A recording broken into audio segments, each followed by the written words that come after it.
Hello friends, welcome to my channel. Today మనం 4th ఫిబ్రవరి 2025కి సంబంధించిన important current అఫైర్స్ని ఈ వీడియోలో డిస్కస్ చేద్దాము. అలాగే ఛానల్ని కనుక ఫస్ట్ టైం చూస్తున్న వాళ్ళైతే లైక్ చేసి సబ్స్క్రైబ్ చేసుకోండి.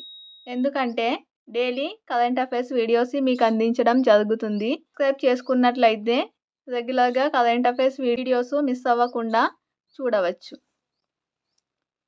అలాగే 2025 జనవరికి సంబంధించిన వీడియోస్ కూడా మన ఛానల్లో ఉన్నాయి. చూడని వాళ్ళు ఉంటే చూడండి. ఫస్ట్ టాపిక్ చూసినట్లయితే ప్రజ్ఞానంద విజయం. బాబా గ్రాండ్ మాస్టర్ ప్రజ్ఞానంద సత్తా చాటాడు.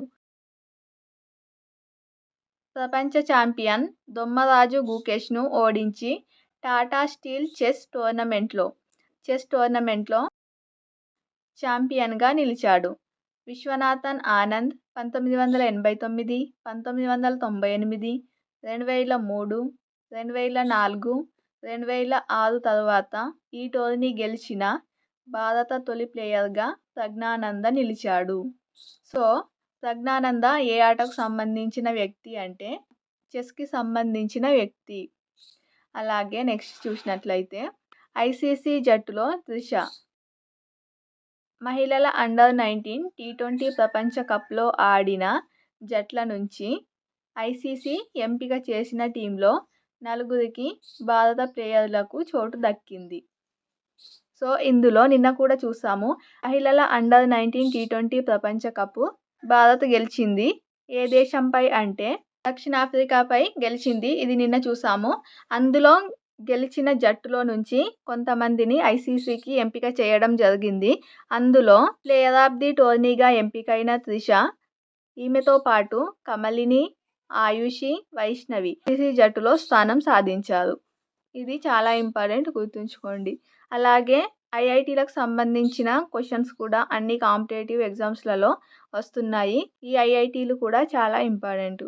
ఇందులో ఐఐటి గువాహటి వినూత్న బహుళ అంచెలతో కూడిన క్లినికల్ పరీక్షల విధానాన్ని గువాహటిలోని పరిశోధకులు ఆవిష్కరించారు.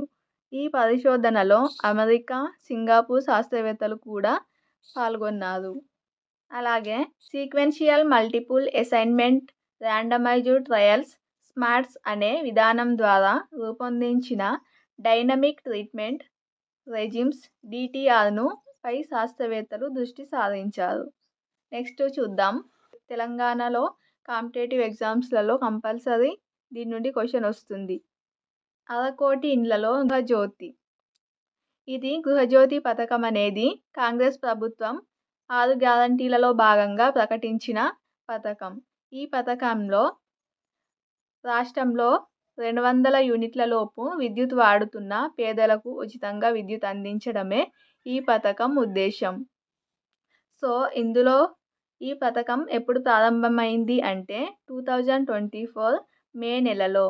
ఈ పథకం కింద లబ్ధి పొందే ఇండ్ల సంఖ్య జనవరి నెలలో తొలిసారిగా 1/2 కోటి అంటే 50.16 లక్షలకు చేరిందని ప్రభుత్వం వెల్లడించింది. అలాగే అత్యధికంగా 2024 నవంబర్ నెలలో 49.61 ఇళ్లలో 413.87 మిలియన్ల యూనిట్ల విద్యుత్ వినియోగమైందని చెప్పింది. అలాగే జిల్లాల వారీగా కనుక చూసినట్లయితే అత్యధికంగా నిజామాబాద్ జిల్లాలో జనవరి నెలలో 2.76 లక్షల ఇండ్లలో 19.17 మిలియన్ యూనిట్ల ఉచిత కరెంటు వినియోగం అయిందని ప్రభుత్వం వెల్లడించింది. అలాగే నెక్స్ట్ చూద్దాం. గ్రామీ పురస్కారం.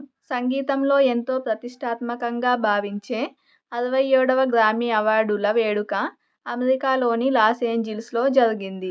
దీనిలో భారత సంతతికి చెందిన అమెరికన్ గాయకురాలు అయిన చంద్రికా టాండన్ను గ్రామీ అవార్డు వరించింది. ఆమె రూపొందించిన Triveni album best new age ambient or chant album విభాగంలో ఈ పురస్కారం సొంతం చేసుకుంది. అలాగే నెక్స్ట్ చూసినట్లయితే తులసి సమ్మాన్ పురస్కారం. ప్రముఖ కథక్ నాట్యచార్యుడు రాఘవరాజ్ భట్కు ప్రతిష్టాత్మక తులసి సమ్మాన్ పురస్కారం లభించింది. ఈ తులసి సమ్మాన్ పురస్కారాన్ని మధ్యప్రదేశ్ ప్రభుత్వం మధ్యప్రదేశ్ ప్రభుత్వం ప్రతి ఏటా సాంస్కృతిక శాఖ విభాగంలో గణతంత్ర దినోత్సవం సందర్భంగా అందిస్తుంది. సో వివిధ రంగాల్లో విశిష్ట సేవలు చేసిన వారికి ఈ తులసి సమ్మాన్ పురస్కారాన్ని అందించడం జరుగుతుంది. ఏ ప్రభుత్వం అంటే మధ్యప్రదేశ్ ప్రభుత్వం. ఇది అలాగే ఆర్ట్స్ అకాడమీ ద్వారా జానపద కళల పరిరక్షణకు చేస్తున్న కృషికి గాను ఈ ఏడాదికి తెలుగు రాష్ట్రాల నుంచి రాఘవరాజ్ భట్ను ఎంపిక చేసింది. అలాగే నెక్స్ట్ చూద్దాం. దక్షిణార్ధగోళంలోనే అతిపెద్ద ఆలయం. దక్షిణార్ధగోళంలోనే అతిపెద్ద హిందూ ఆలయం సాంస్కృతిక సముదాయం దక్షిణాఫ్రికాలోని జోహెనస్బర్గ్లో ప్రారంభమైంది. దక్షిణార్ధగోళంలోనే అతిపెద్ద ఆలయం ఎక్కడ ఇటీవల ప్రారంభమైంది అంటే దక్షిణాఫ్రికాలోని జోహెనస్బర్గ్లో. సో ఇది ఫ్రెండ్స్ టుడే 4th ఫిబ్రవరి 2025కి సంబంధించిన ఇంపార్టెంట్ కరెంట్ అఫైర్స్. ఈ వీడియో కనుక మీకు నచ్చినట్లయితే లైక్ చేసి సబ్స్క్రైబ్ చేసుకోండి. Thank you.